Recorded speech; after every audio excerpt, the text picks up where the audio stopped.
All right, coming to you on a cold, chilly day. That's why we got this sort of hot-looking video. Kind of looks like it's on fire a little bit. And I went ahead and did some work in the downtime after the last sketch and put together a few things. Got all the effects loaded in on this gray color filter. That way it's going to be easier to find things. I noticed myself tripping up trying to fish through these. I love these new folders, but I definitely have had problems, as you may have noticed, finding things inside of them. I also got a lot of new things hooked up in the auto hotkeys. We've got the operator is easily recalled. I've got an Alt-Shift-1, Alt-Shift-2 brings up the analog.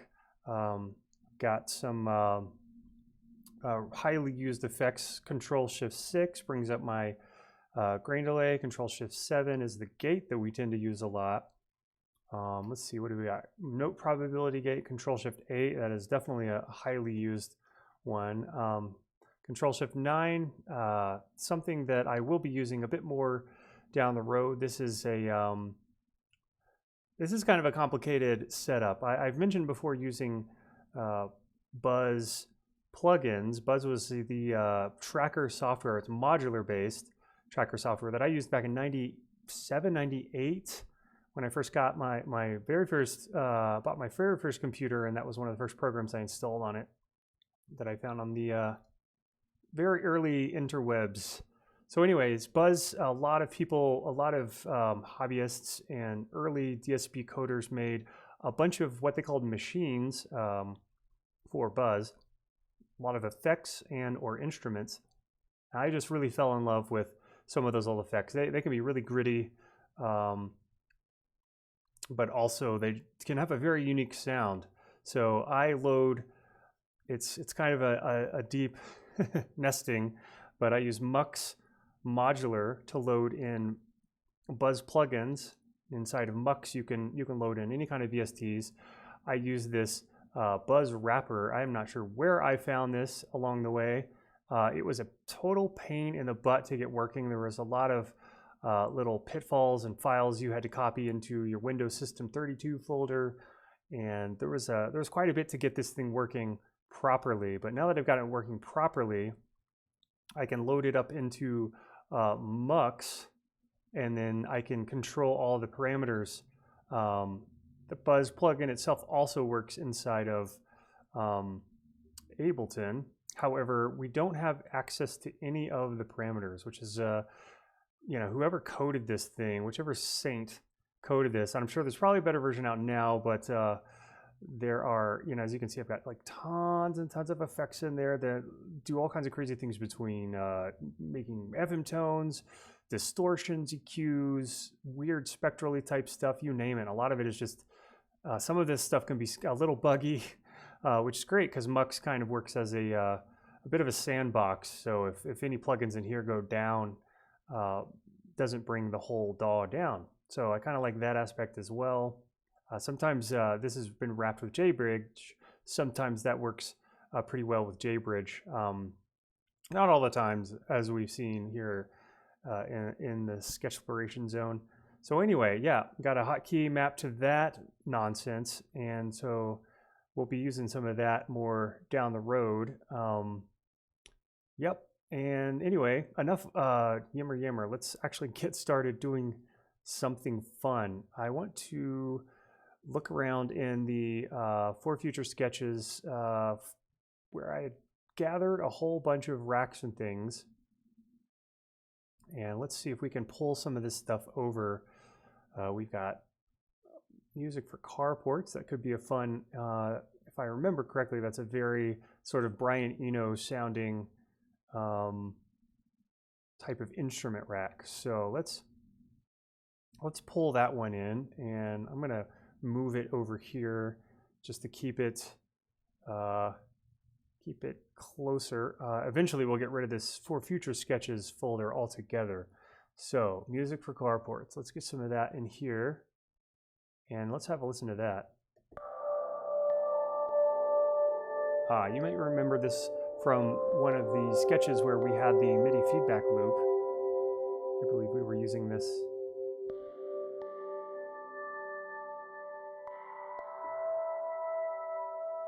Yeah, let's just record that.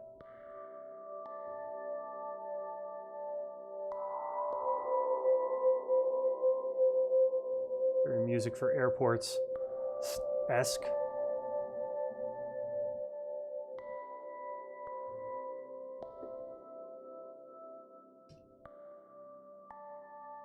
All right, and if I remember correctly, it's Control-Shift-8 is the note probability gate. So we'll just pull that down to 50%.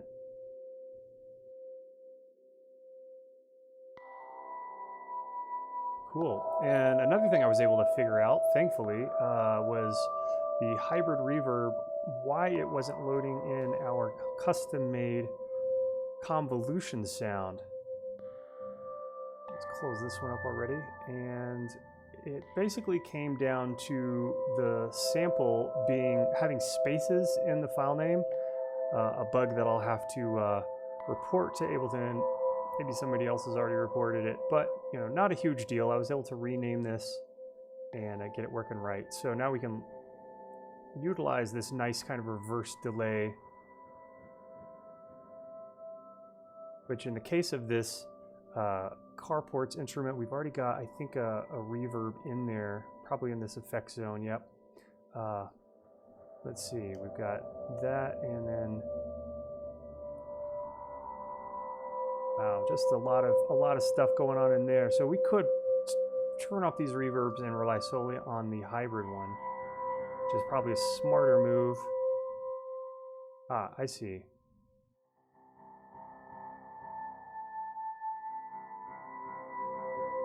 Wow, some of these racks get really squirrely. It's almost hard to tell what the heck is going on inside of them.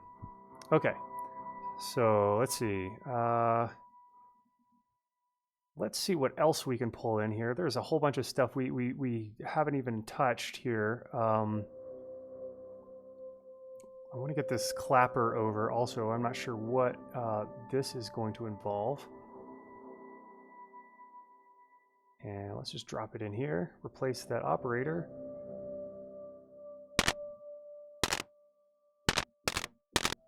Okay, well that's, you know, that's something.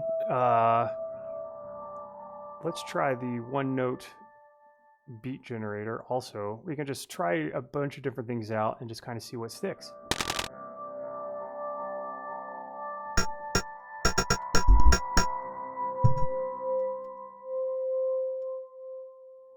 All right, I guess we need to remove some of these.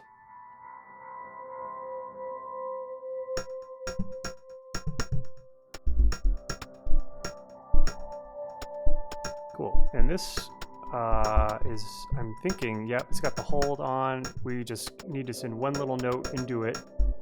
No matter how long or short, this arpeggiator will grab that note and it'll just start spitting out stuff, notes, constant stream of notes. And let's see, yep, we've got ourselves a little bass and a hat and a percussion. It's a humble sounding thing.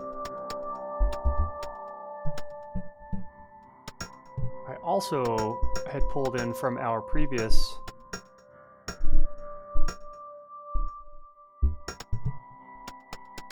Alright, I'm gonna rename this really quick to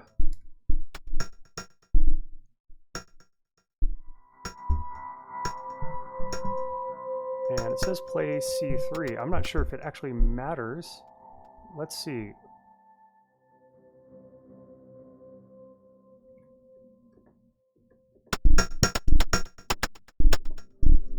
Maybe it does want a C3 in there. So we have this MIDI rack that I had made at some point.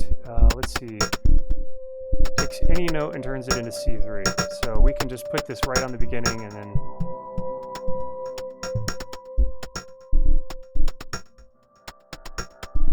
oops. Didn't mean to do that.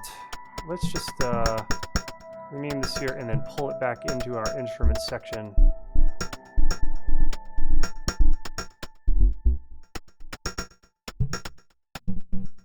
And rename that, play any note. Cool. So that makes so much more sense now. And as much as I love a good Brian Eno sound, you know, it can get a bit static or redundant a little bit. And I had from the last sketch, we had made a sort of metally sounding delay type of effect.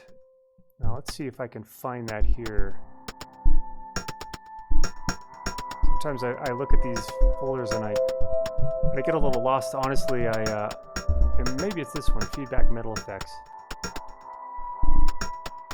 This is like a little bit different than what I was thinking.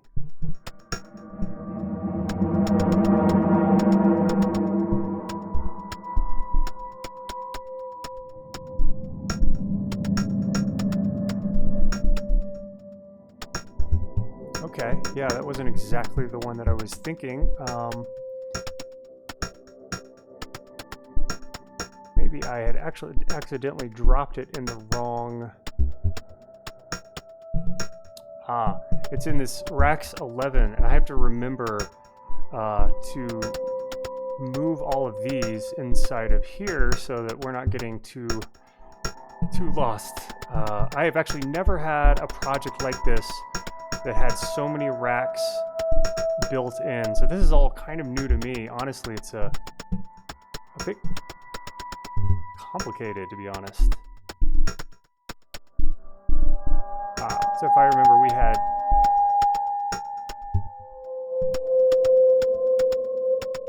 one, 2, and 3 we had set up to have the dual delays. Not to be confused with dueling banjos, but yes, dueling delay. Oh, there's actually 3 delays in that one. Looks like 3 delays in all of them. Okay, so pretty intense. And if I remember, we want to get a limiter on there. Let's see. We're gonna find a limiter. It's a thing when you put 3 delays in a row, you're gonna get some really intense feedback. Let's give it a really long release tail.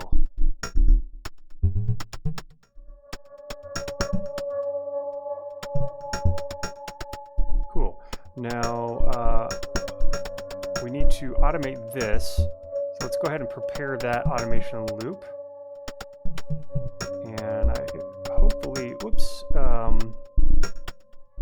Let's see here. Yep.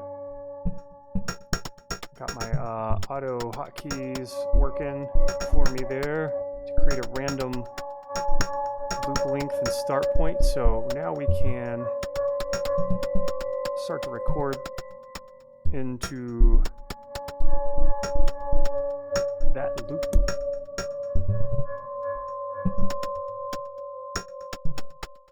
I don't think we want to record anything there. So anyway, so this Reso Beast sounds much better, I think, when it's the L time is automated. You just get a much more dynamic and weird and alien kind of sounding.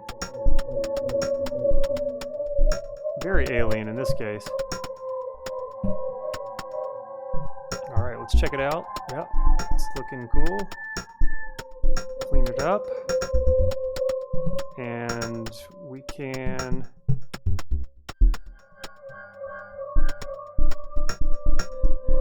do a little bit of modulating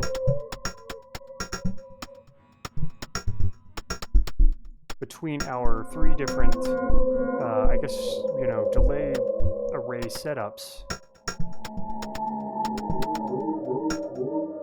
And if I move this one up to beyond, I'm hitting my up arrow key there until it turns to 4.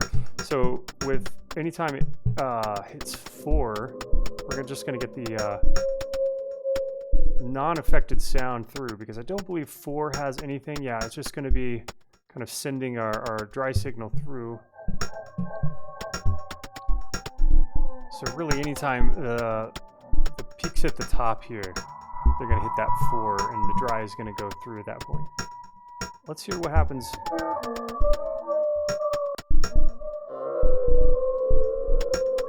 Wow, it sounds like a robot giving birth. Some kind of just moaning, almost a sad sound. So we've got, okay, 2 resonators there. I'm just going to go through and see if there's anything I can cut out, if anything we don't need here. This looks like a stereo flutters. Oh wow, so we've got a lot of, yeah, we probably don't need that. That could be actually useful for later. In fact, I think we may already have a stereo flutters.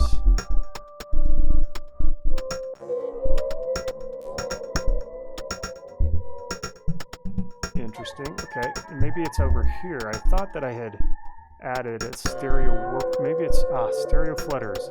Yeah, let's go ahead and move that into our racks folder here. Stereo flutters, and I just want to do a quick compare and contrast to see if they're the same. I do really love that you can just drag racks around in here, and the browser is really a lot more powerful than I find that the more I use it, the more powerful it really becomes for me. It was something that I think when they first introduced, I never hardly ever used it. It took me a while to get used to it. Cool. Yeah, I think we've got the same thing here. Anyway, we'll go ahead and remove that. I just wanted to do that little bit of maintenance.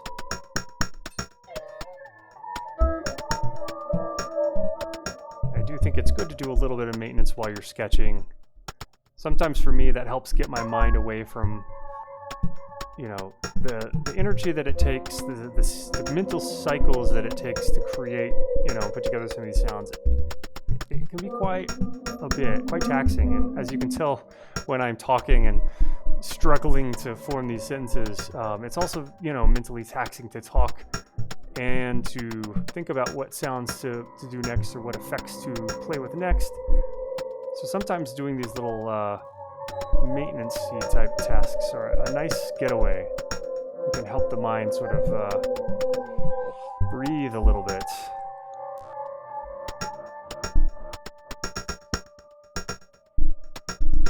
Cool. Okay. So far, this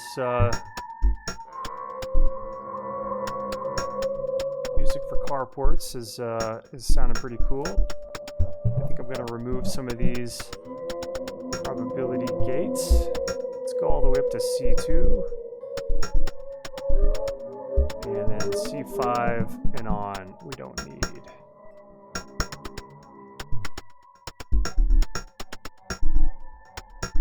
That should do it.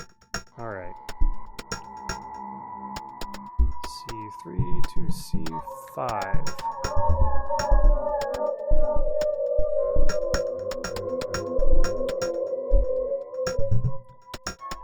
We've got some interesting effects going on here. Let's check out this phaser X4.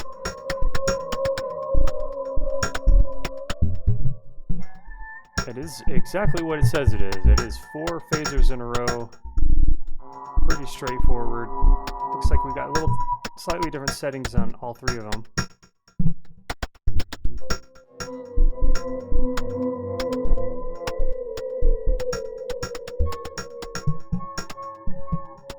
Not too interesting, at least for this case.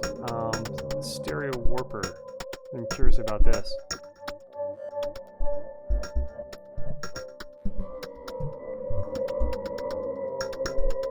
So okay, we've got multiple things inside of this thing.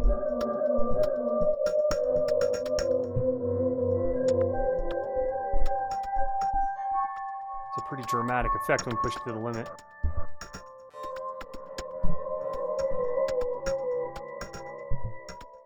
Let us summon our tremolo.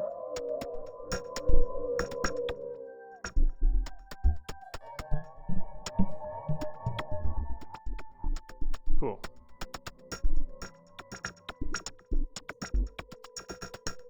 We don't have any knobs to move here. I guess we could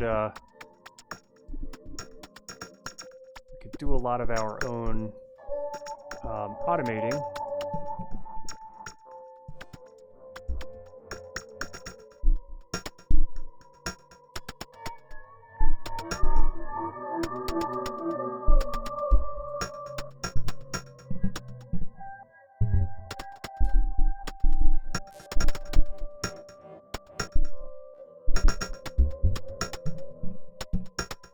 Let's have it jumble around every so often.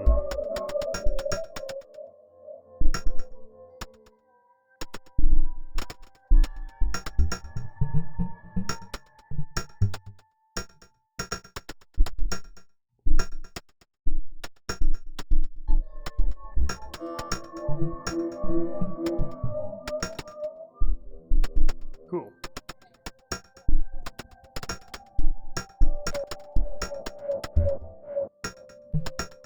Check out this one.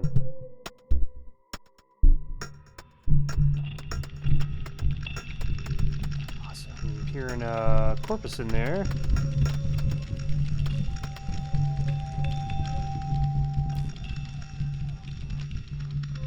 And I'm guessing a grain delay as well, somewhere down along the line. So reverb, probably in here. Yeah.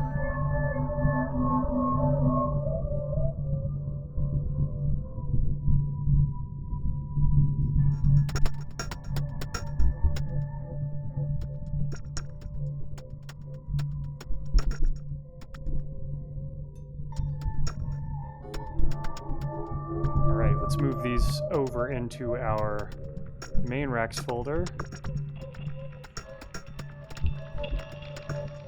I am curious what this stereo warp will sound on our music for carports.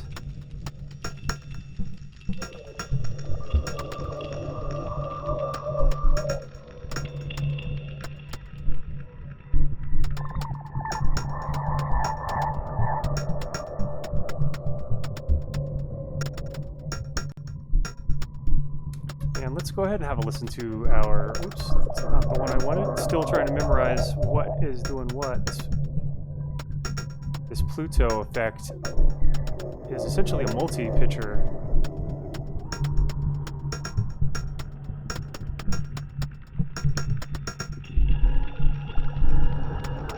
Let's make a copy and hear it over here too.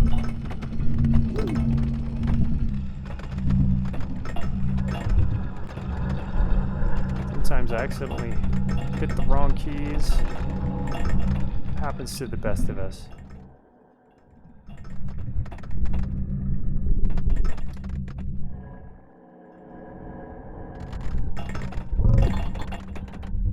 One thing I did that's also going to be useful down the line is in our templates section. I've got this LFO tempo. You just drag the whole thing in there, why not? Necessarily need it. Oh, thought I had that selected. Well, so we've got like a couple of tracks inside this one.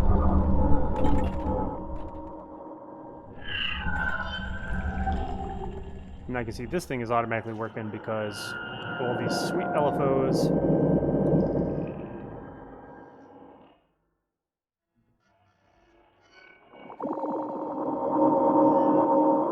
And I think our beat, we're losing this because we don't have a note playing. So every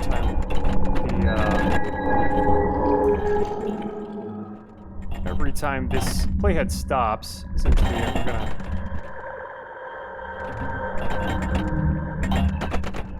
use our rhythm in our arpeggiator.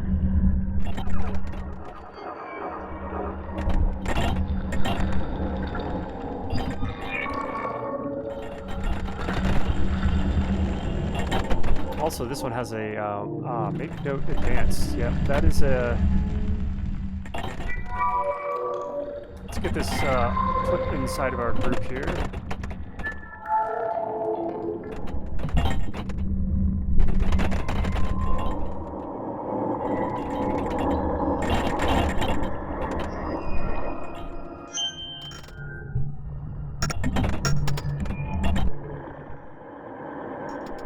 up this tremolo before the ambient effects. Pretty much like we just lost our beat altogether. Probably don't even need these on.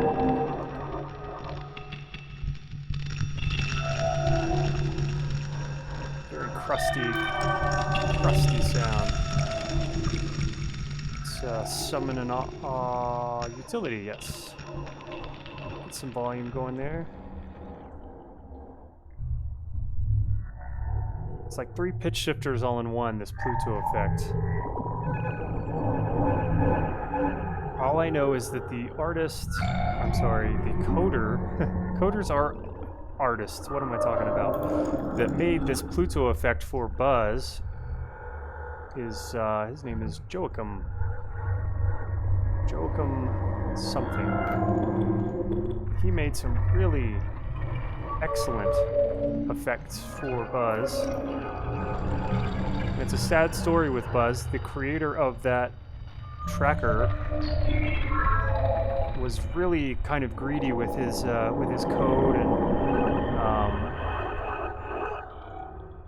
and he basically had some license in there that stated that all the plugins people made for his software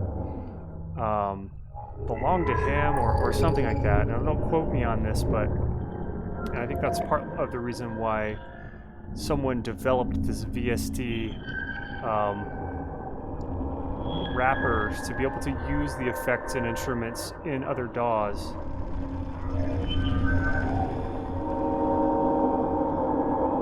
It's because they were like, screw you and you're draconian, you're controlling, you know, kind of full of yourself, egotistical, you know. All these people basically spent thousands and thousands of hours of their own time coding all of these cool instruments and effects that made this real big community surrounding this awesome tracker. And the tracker software was pretty awesome, and then it had that modular ability that people could have that kind of, you know, functionality in there and do some pretty cool stuff. Here is Buzz. It's pretty, you know, it's in some ways standard tracker. You've got, you know, this whole tracker section here, and then you've got you got your master node, if you will. Let me pull down the volume really quick. There we go. So now we're not, you know, being blown out by our crazy creation in the background. So you have generators. This is one of the better ones. FSM is a coder who made, you can see it's pretty primitive, but lots of options. And then, you know, you can add effects in along the way. We can right click that, and I believe we can insert a new effect.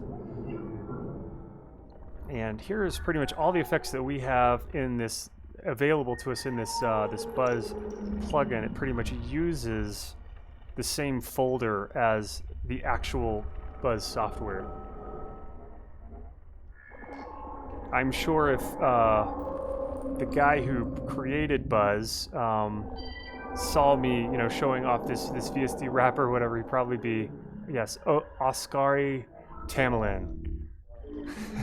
Thought he was the coolest thing ever to build this, and unfortunately, you know, didn't, just was really stingy with his code. I mean, he really should have made it open source. I mean, because the community was pretty big at the time, and they were building a lot of stuff for it, but, you know, everyone kind of left and lost interest after, I guess he kept some things pretty tight, closed off. Kind of a sad situation. I don't really use this much, but it was the first, before I got into Fruity Loops and then Cubase and then Ableton, was the first thing that I used. Yeah, good old tracker. And I still love trackers, but I mainly use Sunvox, which is also an amazing free, I guess, tracker that has modular capabilities. Unfortunately, you can't load VSTs, and you can't load, of course, any of the Buzz plugins, and it's got its own built-in set of effects, and you can, you know, do some automations and stuff in here. It's pretty rad. It's also for the iPad and Android, Anyway, bit of a divergent path there that we just took. So sometimes you gotta take little breaks. Take little breaks. Keep it healthy. All right. There was a. Let me pull this down just a little bit more. And I wanted to bust out a max MIDI effect. Make note. This is my own. Oh, don't really want it in there. I think we want it in here actually. This thing just does what it says. It makes notes. It comes with max. I tweaked it out a little bit to have some Ableton buttons and knobs there that you could then group and automate, because I think the original patch does not have those, and unfortunately without the Ableton knobs and buttons you can't easily do save states as far as I know. So we can call this on time, and then yeah, no, I think we wanted the default of 64, which is a C3. So this is milliseconds, every 4 seconds it's going to make a. All right, let's quick call in our analog. We'll drop it in here.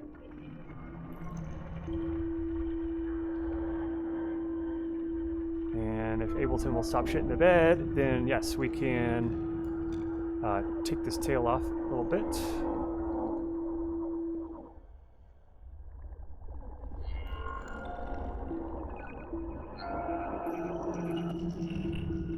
And with this, you can also do a kind of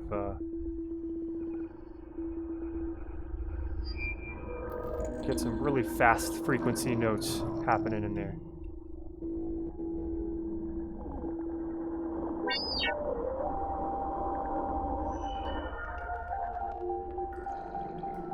All right, so we should actually turn off our tempo. Oh, did I delete the tempo layer? That's hilarious.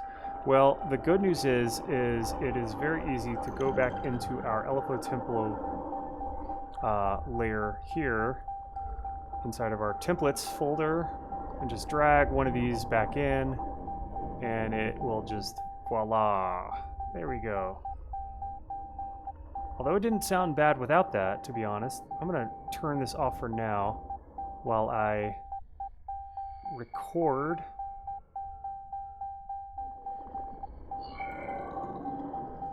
Now, something is happening. This play pause is happening, I think. So we want to mute both of those. Don't want any interference while we're trying to record in here.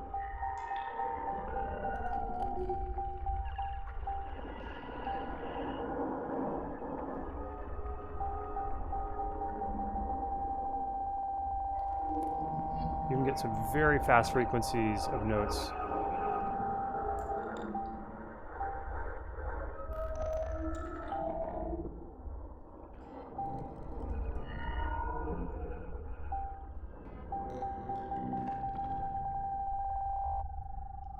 Even more so, I believe, than the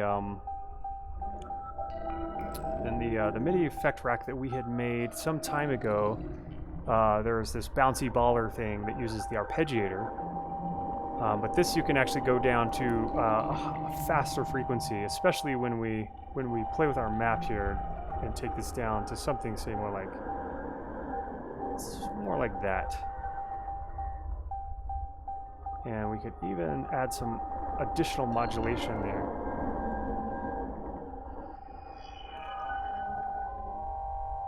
Whatever your instrument can handle, or your CPU for that matter, because if you're, if you've got a high voice count set up on your instrument, and then our off button is going to be useful every now and then. So an easy way to make some textures. Yeah. Automate that. All right, so let's use our hotkeys to make ourselves a nice. All right, that looks good to me. Let's start recording some.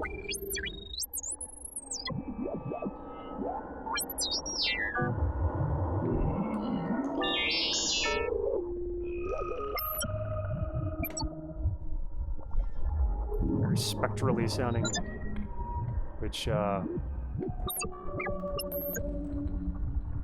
fact, we might even also try an LFO on that.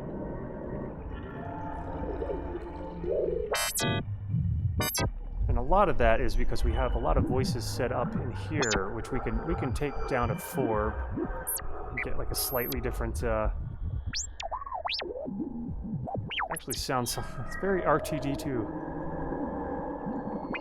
So we might want to tone some of that R2D2 down just a bit. Now let's turn back on our tempo stuff.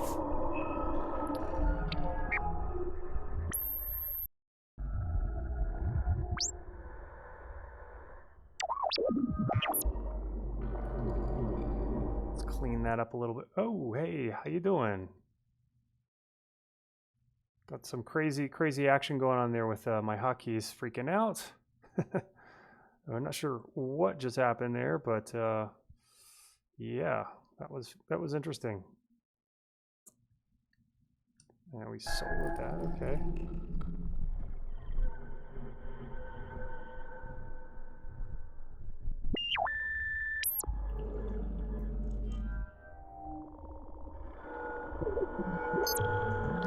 And I think it would be cool to just have some sections that don't do this warbly kind of R2D2-y kind of stuff.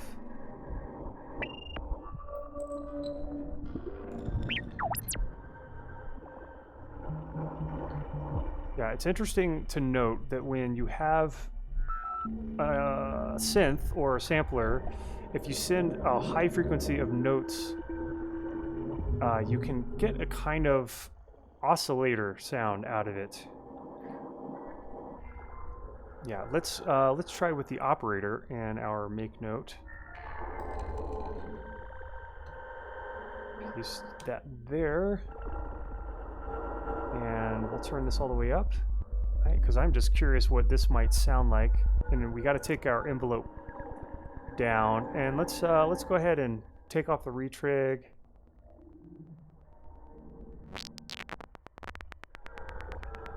So that is every 70. Let's just try.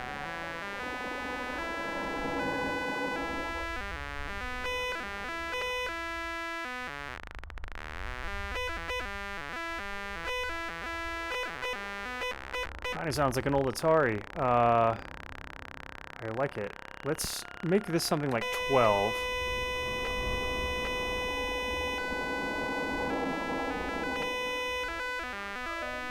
And as we play with stuff inside of here, we'll get different qualities of...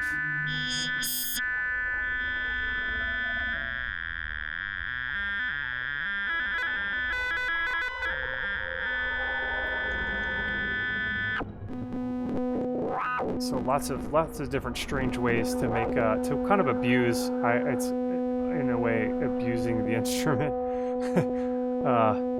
But if the instrument is built well, it shouldn't crash or anything like that. So, but it's a source. It's a tone source like any other. It can be, as you've seen us do, just like manipulated all to hell into something meaningful and interesting. All right, enough divergent. Let's put this at 2000.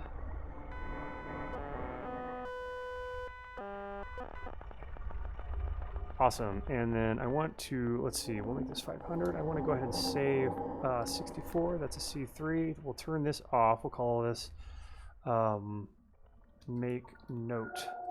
And I want to save this because I think this is something that could be useful for a future sketch.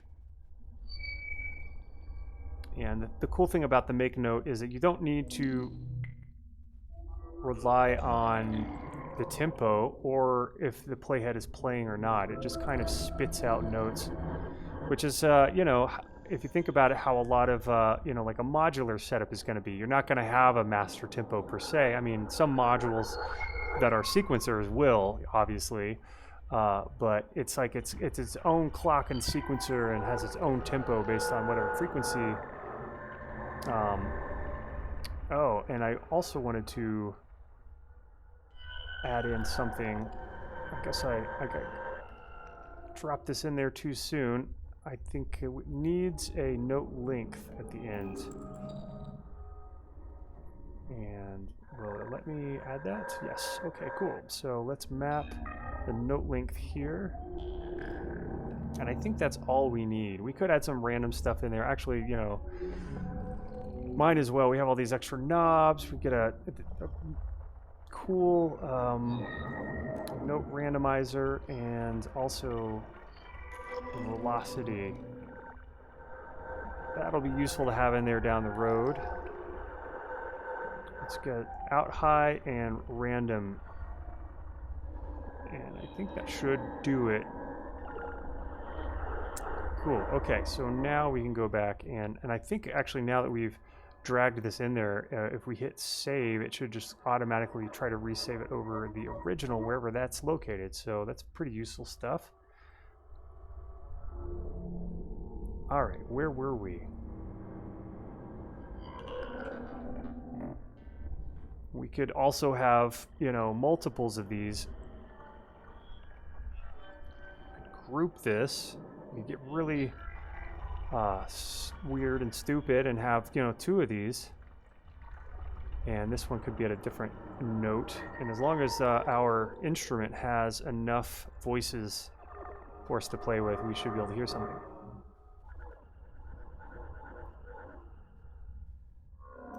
I'm not hearing much out of this. Of course, you know, maybe we just need to turn it up a little bit. It's hard to say.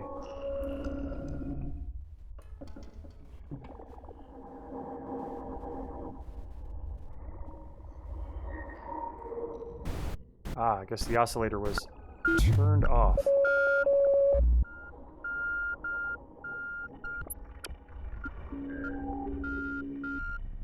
So far, we've got ourselves a pretty funky,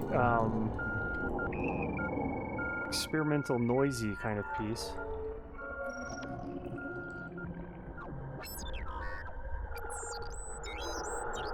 Let's try an LFO with that.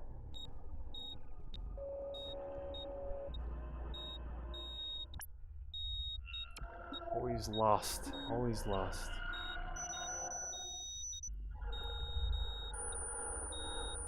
Definitely some random.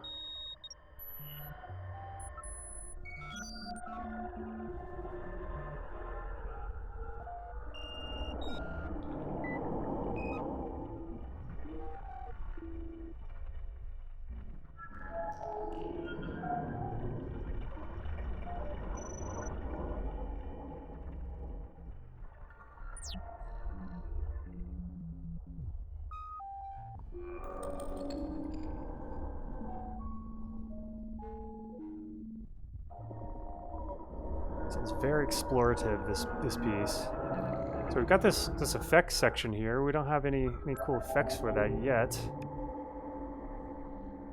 You know, one thing to do is just to go through and just drop a bunch of these in there and see what sounds we get out of it.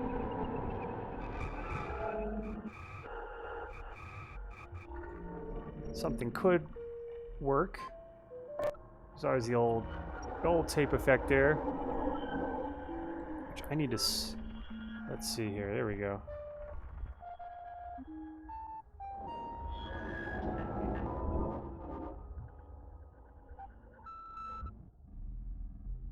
Awesome. All right, now from this future sketches thing, I saw in the instruments folder, we also have this kick snare hat.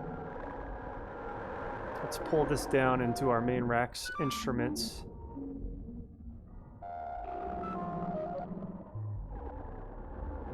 Interesting.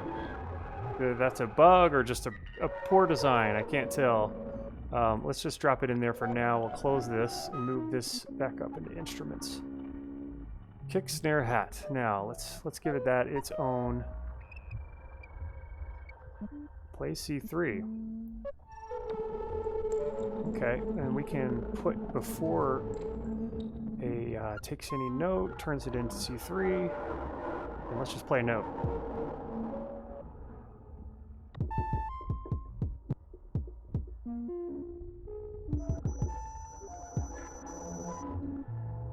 Ah, interesting. Okay, so it's not exactly play C3. Didn't have this one set up 100% well. We'll have to fix that one later on. And we could have just 3 notes here and a chance of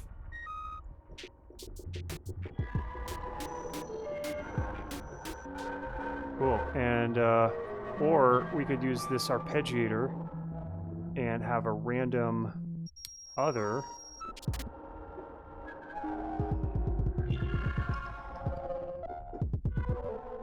We have to turn this one off.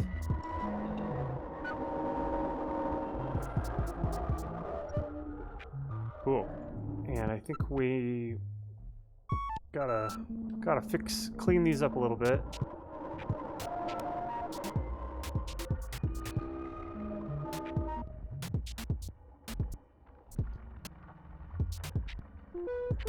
Hold down shift to get those tails out there. Get those tails out there, folks. Yeah, our tempo LFO situation is going quite nuts. Target tempo.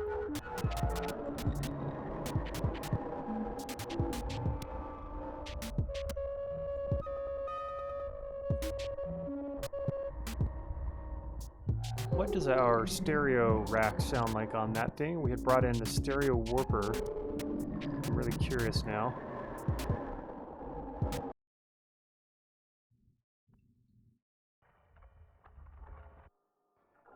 Yeah, where are the demonic sounds coming from? Is it tonal? I suppose it was, yes. So we have some kind of feedback loop thing happening here. Awesome. We also want to get a limiter in on that one.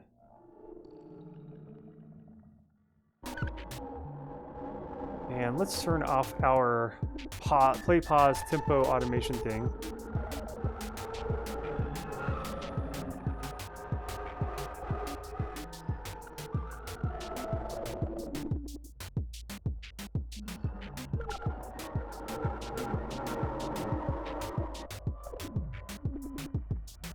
Maybe we don't need that in there after all.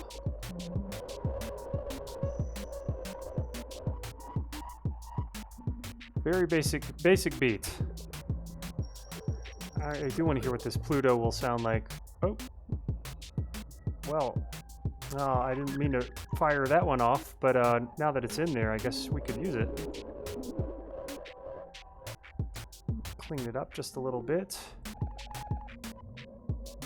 C3 is kind of the zone. C3 up to D3. That's all we need here. That's all we need in life. C3 to D3. It is Control Shift 9 that brings up the Pluto.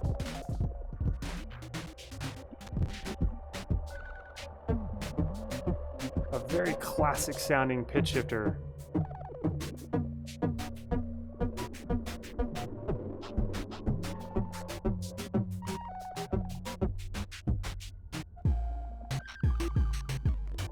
And when the buffer is really low, or yeah, things sound very like sample reduced.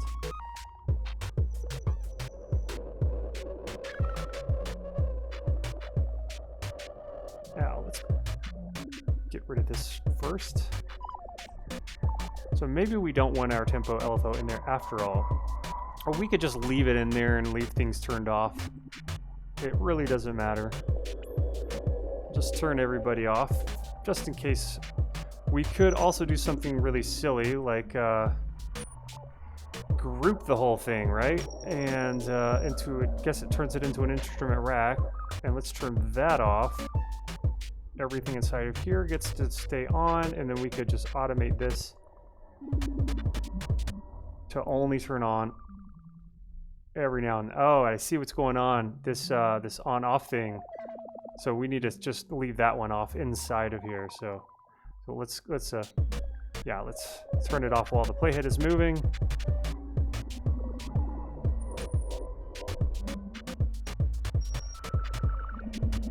But it doesn't seem to go back to 183. 183 seems to be the sweet spot. We could add a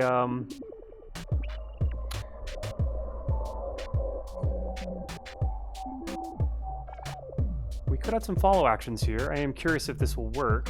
This will play next. We'll have it play next very quickly, and then the next one will be, let's see, follow action where it sets the tempo to 183. Yes. And then it will just play itself again every, well, let's say every 2 beats. I'm not sure what that'll do. And I think we have to add in a blank. Let's try it without, but let's see, what do we got going on here? We got next, yeah. I see, this one is, it can't go anywhere because we don't have any clips in here, and so that's the rules. We'll just add this blank one in here, and I wonder if we,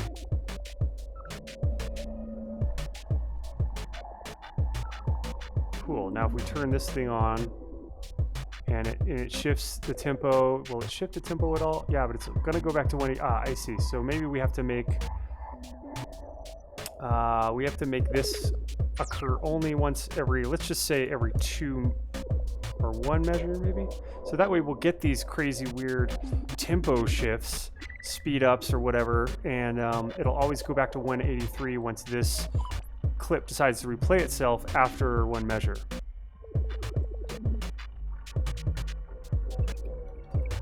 Dummy, yeah. So we don't even really need anything there. I mean, I guess we could put something here if we wanted to, but this has got the make note, so it's kind of self-run. I feel like also this one has that.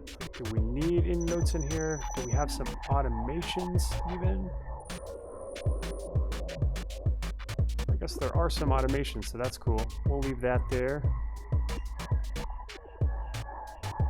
So this is a fascinating way using the clip follow actions, this tempo LFO thing, and this resets it to our, we could also get freaky in a different way. I'm wondering if if I hit 0 here, if it even considers to play, and it looks like it does. Yeah, so we don't even need the clips to be turned on. So we'll make this one a little bit slow. Maybe we'll make it 20, and then at every 2, it'll jump back up 1. We could use the previous. We could use the jump and specify the number. Let's just use the jump and specify the number because that one it's such a cool new feature. So we'll make this go to 3 every half the time. We should see some jumps. Down. Did we not turn the follow action on? I guess not. Helps to turn it on. So we should see some jumps down to 20 beats. Well, let's just say 22, just to be weird. So every now and then 22 will occur, which, you know, not sure what that means. Or we could, when it does jump down here, we could turn this on, so when it plays this clip, it will shut this thing off. So we'll automate only during this clip's playing. That kind of means we need to, yeah, probably make this last less time so it doesn't stick around on that. We could also make this spend more time on playing itself again, so that way it doesn't jump down. I guess for the sake of testing, we should make it jump down to this here, and then probably we want this dummy clip to turn that layer back on. So just need a couple of, really just one automation note in there. So if we do this, it is going to jump back to 2. Yeah, oh, or no action. I guess we could have it do no action. Yeah, maybe that's the same as play again. 100% to jump back to 2. So let's see if it does that. Maybe we want even less than a beat, because maybe 1 beat at... Cool.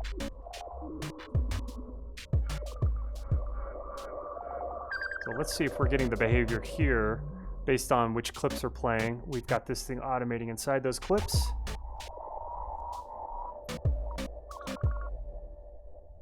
Doesn't look like this instrument rack is being turned back on, and I guess that's because this clip is turned off. Yeah, so that makes the sense. All right, so now we can pull our this so that only 10% of the time it will actually jump and do this really slow nonsense. Most of the time it's gonna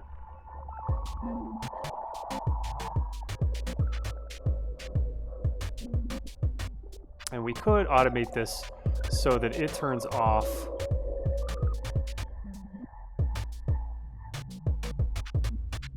therefore we're kind of limiting the amount of tempo screwery that is happening.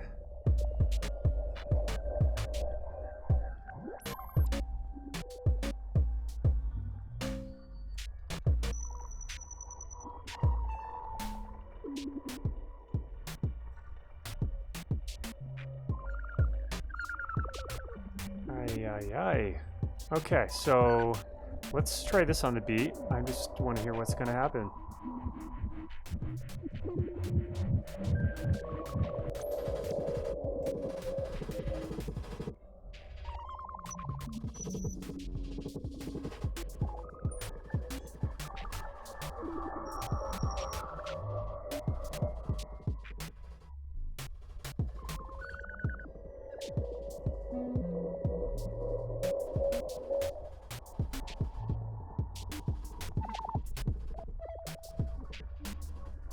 Ah, so this is always going to restart. That makes sense. We probably want to make this legato as well as this one. So now every time it jumps back to play this, it shouldn't, our playhead shouldn't start over at the exact same spot. Legato is a tricky concept to get one's mind, or at least legato in this in the context of the follow actions and the clips and their loops can be a little tricky to get one's mind around.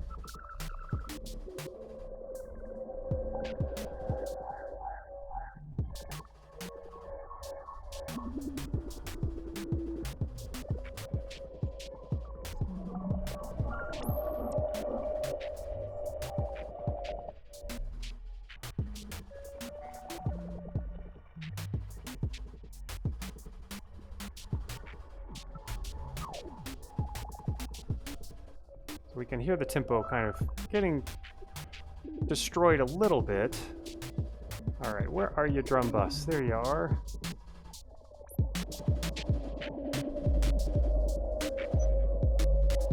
Where it really turns, the boom turns that kick into an 808 sound quick.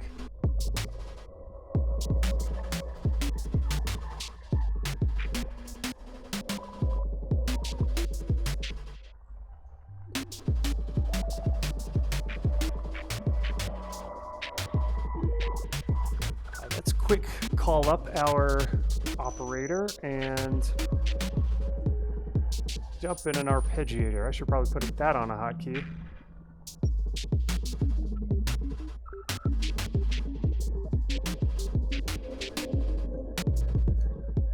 Cool, we got some notes in there, and let's,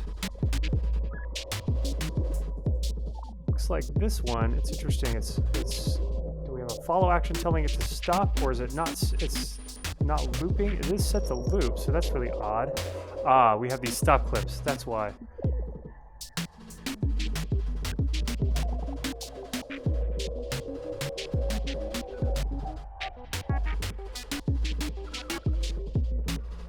Yeah, let's automate you. And we gotta get this back in place. There we go. Now let's try it. Whoop. We will. Hotkeys are very sensitive to screen positioning.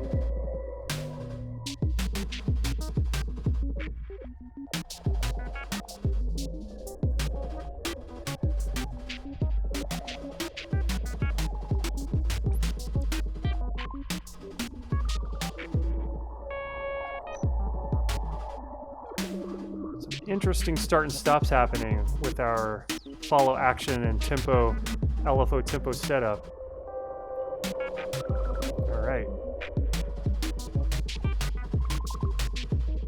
doesn't look like it has a... Oh, things are just positioned differently in there. That's interesting. Huh. Oh, is this because... That is weird. Okay, so the device is on. I'm wondering what makes this different than other... automation modulation. That's interesting. I'll have to keep that in mind for something to improve on my hotkey.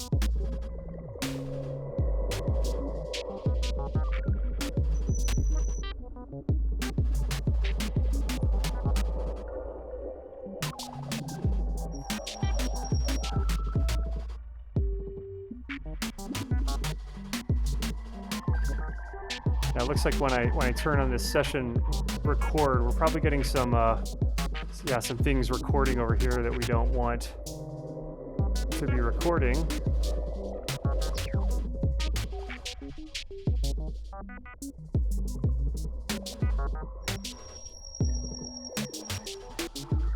I think the only way to fix that is to stop playback. And go in here and delete this, which is funny. We don't even get a delete options. Possibly another bug? Hard to say. But we can just Control A in here and get rid of that. Shift space. Let's start back where we left off.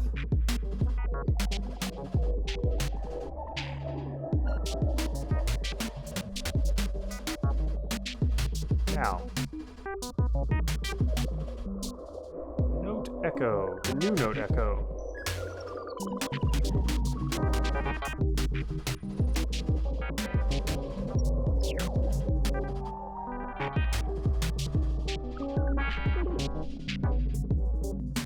This is such a weird type of chord going on, a scale or whatever.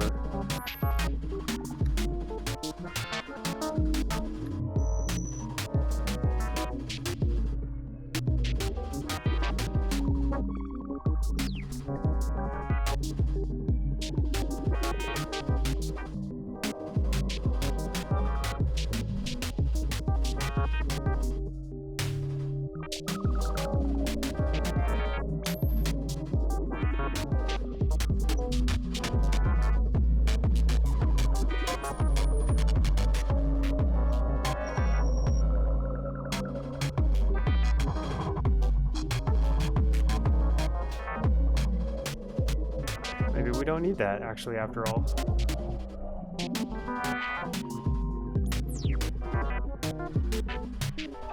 Let's see, transverb is a fun one. Mess around with this one a little bit. It's got that sweet randomizing.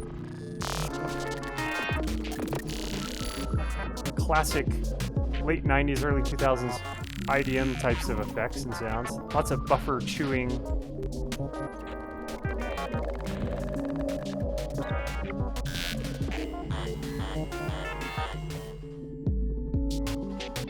This is probably still available out there to download for PC users. You'd have to have something like jbridge to use it in a 64-bit environment like Ableton 11.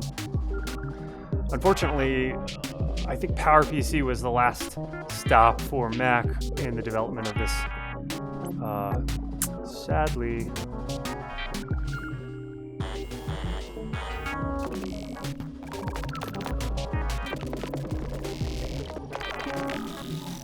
Really wish we could automate this randomizing.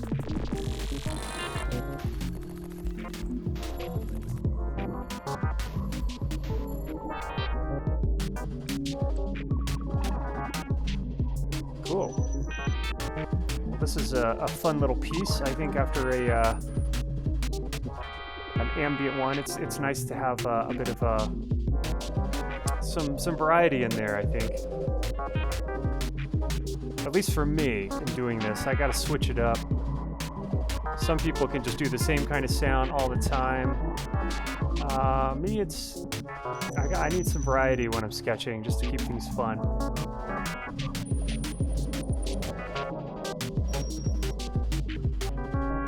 I want to hear the Multiband Dynamics has an aught setting or preset.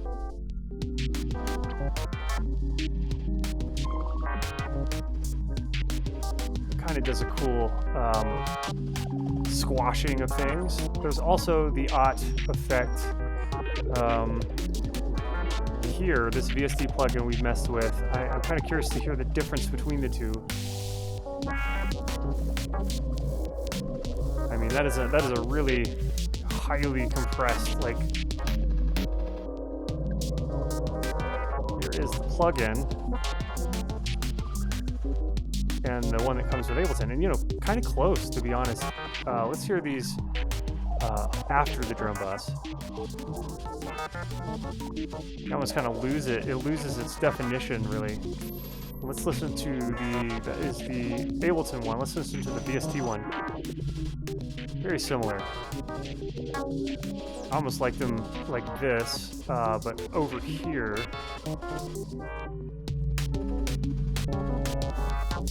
Double aught.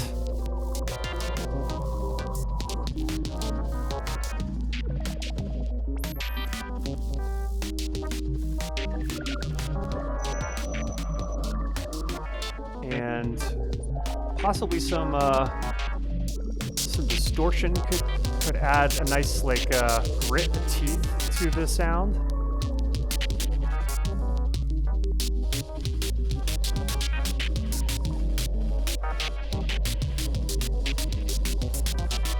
Doesn't always work, but sometimes, yeah, a little amp in there or cabinet even can just add a nice, like, cabinet definitely will bring a lo-fi sound to things.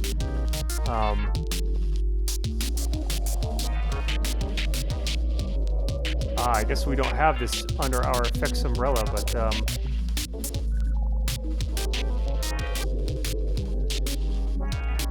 what happens if we do pull it under there? That's what I'm wondering. Yeah, there's our lo-fi.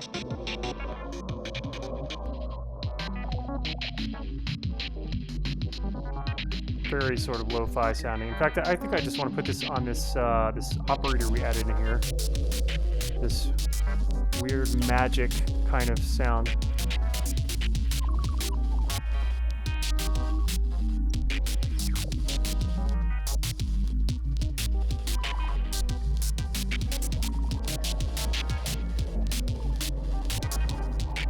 Okay, cool. So, you know, in a pretty decent spot, and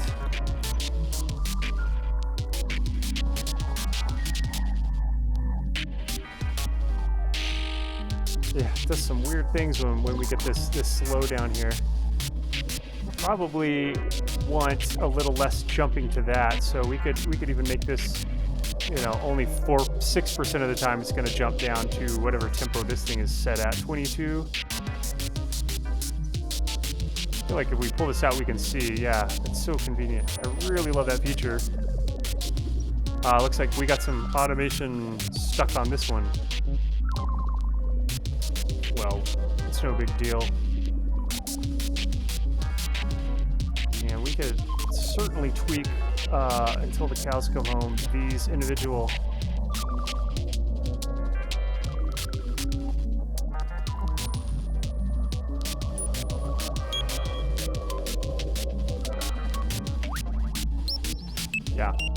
LFO with a sample and hold should kind of create what I was just doing with it.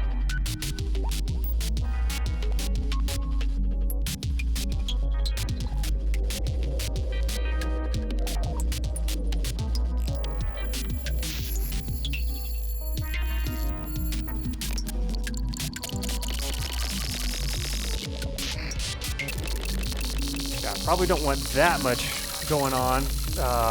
Sometimes the full-on random, just cut this. Full-on random can just really be way too much. And we'll paste it right there and drag this in and shut you up.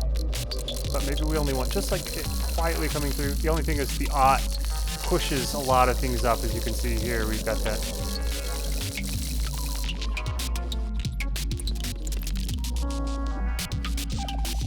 And we don't need any dry, honestly.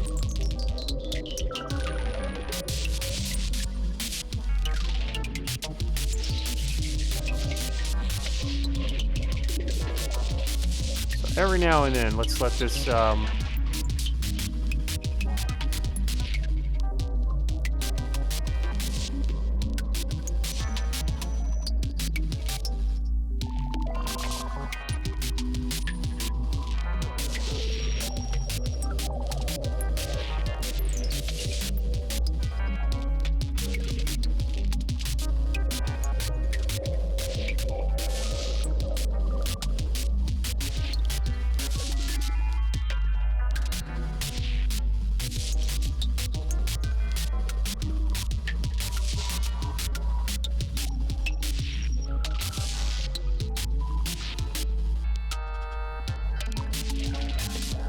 I really like those tempo pauses there. They're really unpredictable and unexpected, and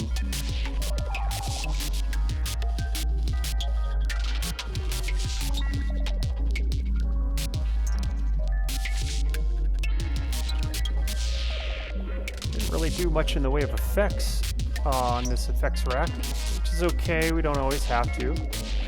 But it's fun to just drop some in there and just randomly have a listen to what we're gonna get out of that.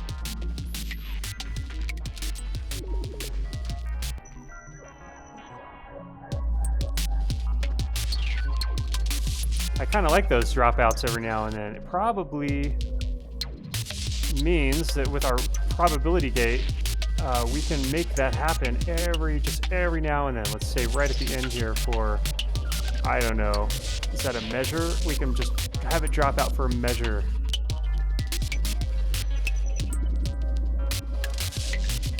These are starting to sound really tricky.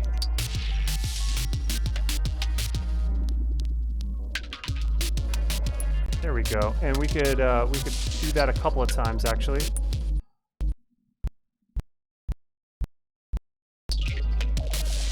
Wow, that was unexpected. It's like, how do we recreate that? Well, it wouldn't be too hard, honestly. Those cutouts are basically just volume dropouts. You know, we could get ourselves a dummy clip here, and then every now and then, it's kind of a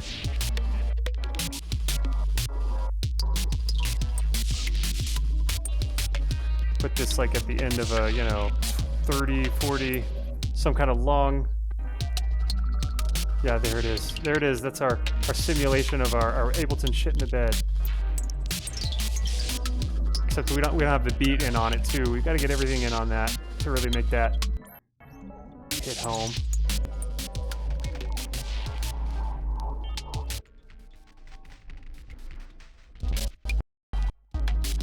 Yeah, there's our simulated buffer underrun dropout.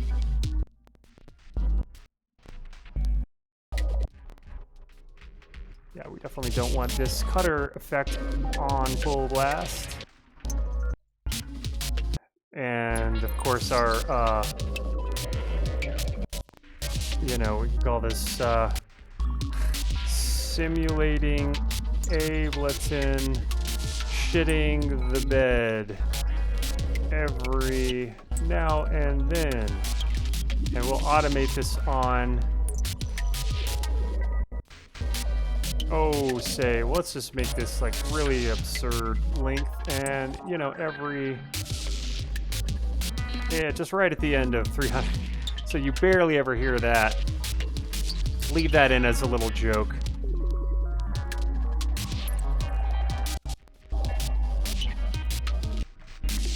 Yeah, it almost sounds like Ableton shit in the bed when we have this cutter jump to the top. Well, we can pull it all down there.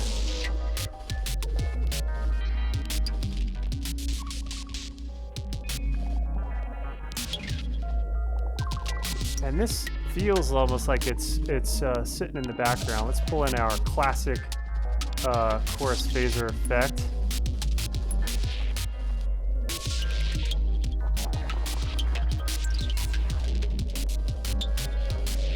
Oh, I put this in the wrong.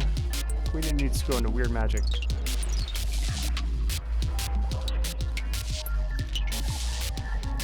There we go.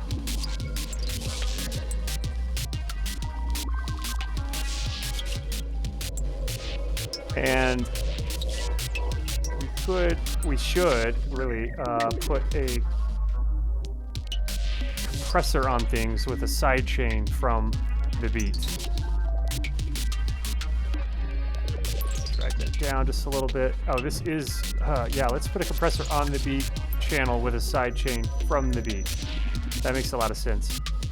I mean, I'm curious. Honestly, I have no idea what that would do. So it looks like we only get pre-effects. Oh no, I guess we can take from kick, hat, C3 plus mixer. Interesting, an interesting spread of things we can pull from. I'm not sure which one is the one. Maybe if we group this, we'll actually get that as an option. Yeah, looks like we do. So post effects.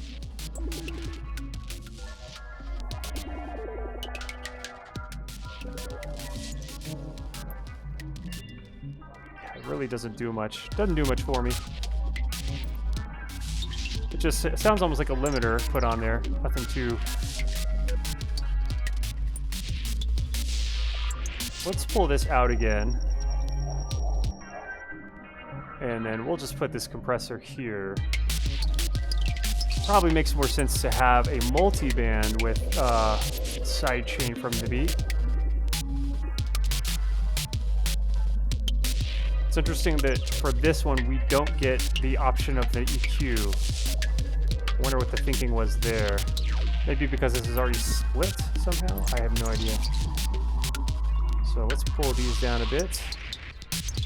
It looks like you can see a lot of compression happening there because of this gain pushed up all the way.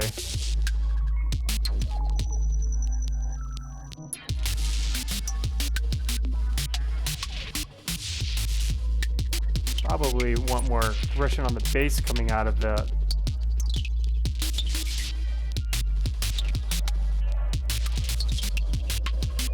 And wow, that boom is really killing. It'd be fun to automate that. Let's give it a whirl.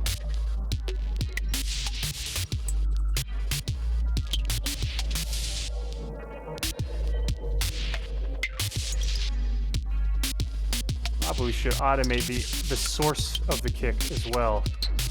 This is definitely a worthy machine gun. Wow, a worthy industrial type of sound. Let's see what kind of tail do we have on here? Oh, big tail apparently.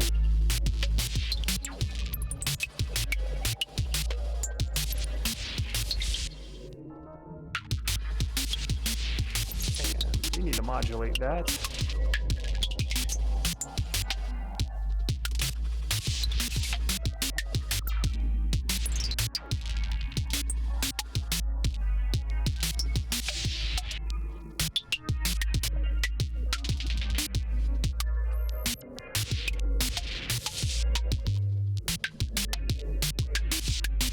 To get the old pitch tune every now and then, which I like myself.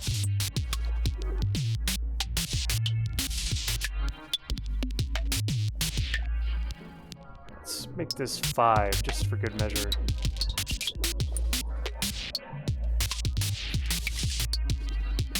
And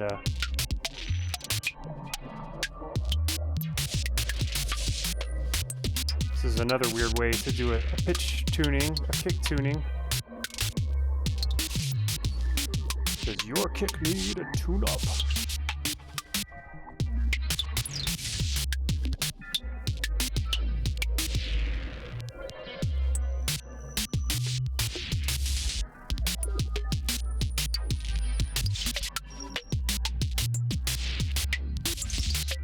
What do we got going on here with this crazy snare sound?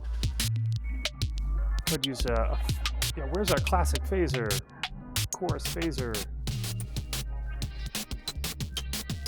Copy that and drop that here.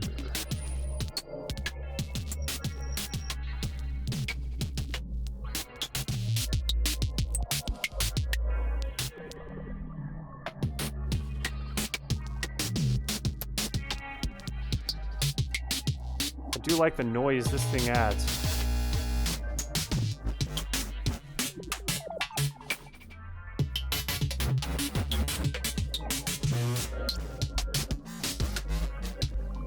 Nasty, very nasty.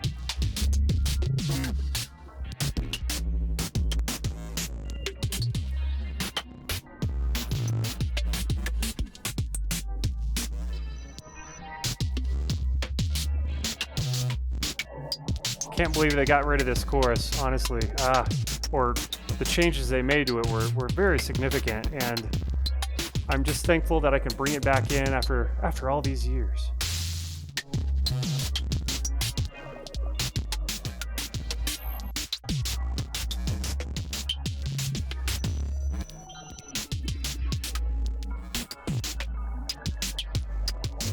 Clean that up, look it, pull it off the grid a little.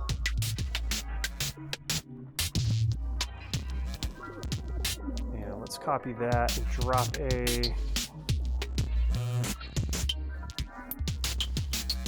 Let's see what kind of weird tones we can get out of this thing.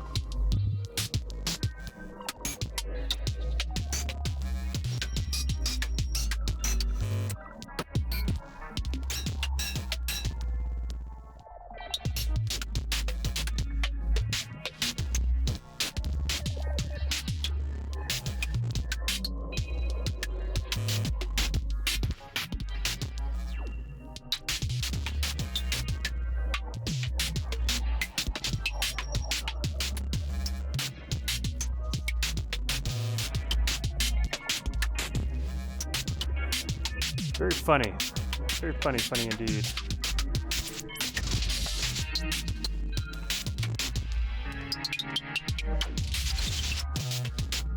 No where that laser beam sound is coming from, but I kind of like it.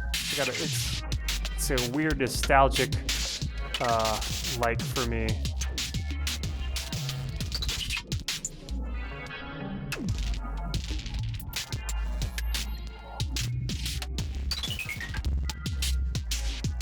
Very much like the beat repeat, and this coming from this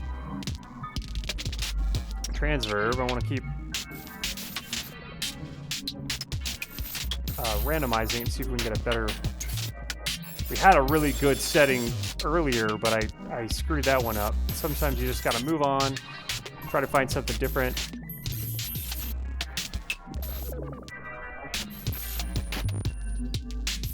Maybe we should put this after the aught so that it doesn't get so squashed up into the mix.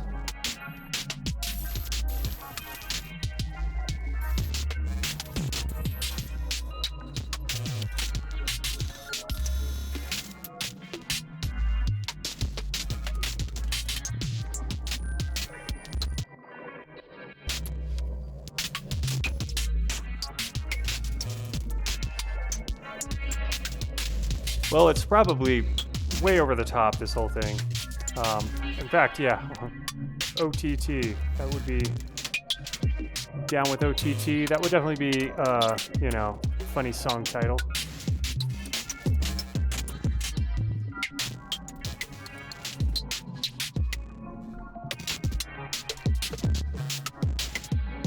Yeah, this snare feels like it needs something.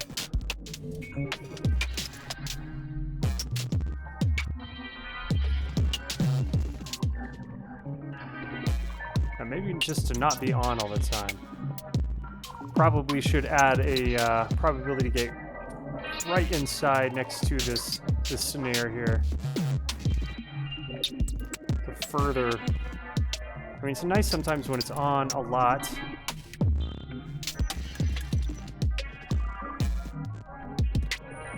So maybe... Did we lose our snare? It sounds a bit like it just went away.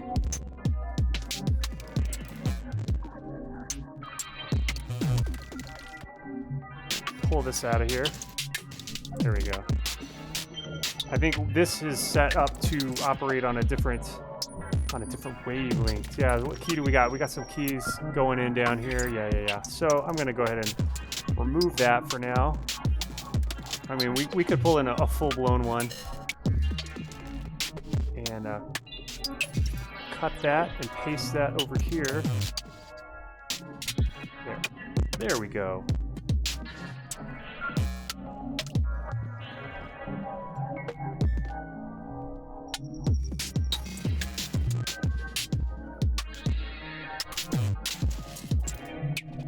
yeah, we're getting all notes all over the place here.